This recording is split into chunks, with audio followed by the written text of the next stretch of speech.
किसी भी परिवार के लिए माँ बाप उसी परिवार के बहुत बेहतरीन रक्षक होते हैं और अपने परिवार को, अपने बच्चों को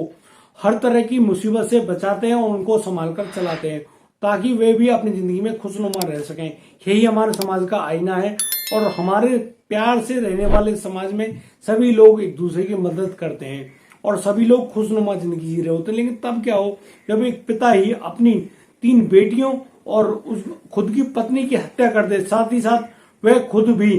फांसी पर लटक कर आत्महत्या कर ले। पूरा गांव हैरान है, परेशान है कि आखिर ये हुआ तो हुआ क्या। नमस्कार, आदाब, सत श्री अकाल दोस्तों, मैं भीषण प्रकाश स्वागत करता हूं आपका हमारे YouTube चैनल किस्से क्राइम का। और यदि आप पहली बार ये वीडियो देख रहे हैं तो आप हमें सब्सक्राइब करना बिल्कुल ना भूलें। साथ ही साथ आप हमें नोटिफिकेशन की बेल जरूर दबाएं ताकि आपको इसी प्रकार के और भी जो घटनाएं यानी सूचनाएं आपको समय समय पर मिलते रहें। दोस्तों, ये बेहद ही हैरान और चौंका देने वाली जो घटना है वह सामने आई है बिहार के खगड़िया जिले से। खगड़िया जिले में एक 12 साल का लड़का रो रहा होता है, परेशान होता है। उसके साथ एक 10 साल का लड़का भी होता है और वह पुलिस के सामने जाकर रो रहा होता है, कह रहा होता है कि उसके पिता ने उसकी माँ और 3 बहनों का उसकी आंखों के सामने कत्ल कर दिया है और फिर खुद ने एक पेड़ से लटककर आत्महत्या कर ली है। दोस्तों, पुलिस यह पूरी घटना की जानकारी जैसे ही पाती है तुरंत एक्शन में आती है और सीधा उन बच्चों को गाड़ी में बिठाकर उनके गांव की तरफ रुख कर लेती है और सीधा जाते हैं वहां पर। तो देखते हैं कि पूरा का पूरा गांव इकट्ठा है और इकट्ठे होने पर वह देख रहा है कि किस प्रकार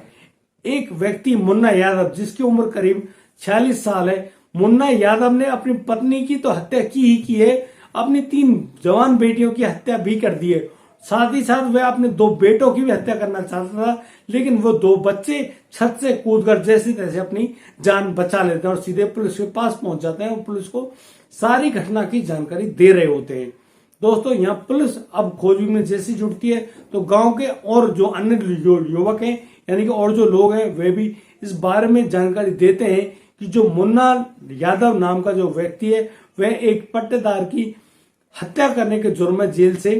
फरार चल रहा था, यानी कि पुलिस को उसको गिरफ्तार नहीं कर पाई थी। दोस्तों, यहाँ मुन्ना यादव की 3 बेटियां हैं। बड़ी बेटी की उम्र करीब 17 साल है, उससे छोटी जो बेटी है उनकी उम्र करीब 16 साल और उससे जो छोटी है बेटी है उसकी उम्र करीब 14 साल है। और दोस्तों, यहाँ पर जब मुन्ना यादव कभी कभार अपने घर आता है तो वह अपने आप को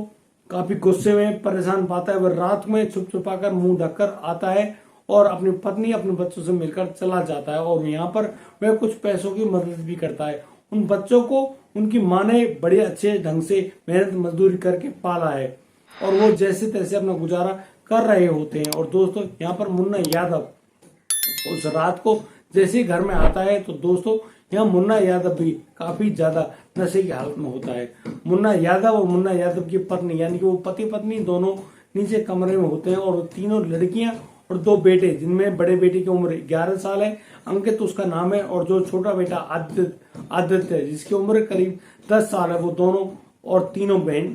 छत पर सो रही होती हैं। दोस्तों, यहाँ पर जो मुन्ना यादव है वह अपनी पत्नी की दबिया से गर्दन काटकर उसकी हत्या करके ऊपर की तरफ आ रहा होता है और फिर यहाँ पर वह अपनी 2 छोटी बेटी हैं उनकी भी दबिया से गर्दन काटकर हत्या कर देता है। और दोस्तों, जैसे उनकी हत्या करता है तो यहाँ अंकित की आंख खुल जाते हुए अपने छोटे भाई आदित्य को जगाते हुए बोलता है कि आदित्य जल्दी से खड़े हो जाओ, यहाँ बाप हमारी जान ले लेगा। तो उसका छोटा भाई आदित्य भी जग जाता है और जैसे तैसे अपने पिता से बचकर छत से कूदकर नीचे भागते हैं और अपनी जैसे तैसे जान बचाते हैं। दोस्तों, यहाँ पर जो मुन्ना यादव की बड़ी बेटी है जिसकी उम्र करीब 17 साल है, वह यह सब मंजर देखकर काफी घबरा जाती है और जैसे तैसे वह अपनी जान बचाने के लिए नीचे भागती है तो मुन्ना यादव अपनी बेटी को भी पकड़ लेता है, घर से बाहर नहीं भागने देता है और अपनी बेटी की गर्दन दबिया से काटकर हत्या कर देता है। और दोस्तों, जब वह अपनी तीनों बेटियों और पत्नी की हत्या कर चुका होता है उसके बाद वह घर से बाहर निकलता है, रस्सी लाता है और घर के बाहर जो बड़ा पेड़ है फिर उस पेड़ से वह फंदा डालकर खुद की भी आत्महत्या कर लेता है। सारे मंजर को अंकित और आदित्य ने अपनी आंखों से साक्षात देखा है, यानी कि वो दोनों बच्चे ही उसके चश्मदीद गवाह हैं। और इसी मामले में जब वह दोनों बच्चे इस पूरी घटना की जानकारी पुलिस के पास देते हैं, पुलिस को बता देते हैं, पुलिस उन दोनों बच्चों को एक चश्मदीद गवाह के रूप में नोट कर लेते हैं और उनकी दी गई तहरीर पर मामला दर्ज करके जैसे ही उस हालत में उस कंडीशन में पहुंचते तो वहां पर 4 हत्याएं पाते हैं और 4 लोगों की मौत और उनके मृत शरीर को पुलिस कब्जे में लेकर पोस्टमार्टम के लिए हॉस्पिटल भिजवा देती है। और दोस्तों, पोस्टमार्टम कराने के बाद पुलिस उन सभी के शव को उन गांव वालों को सौंप देते हैं, उनके परिवारजनों को सौंप देते हैं ताकि उनका अंतिम संस्कार किया जा सके। दोस्तों, बेहद ही खतरनाक और दिल दुखा देने वाली घटनाएं।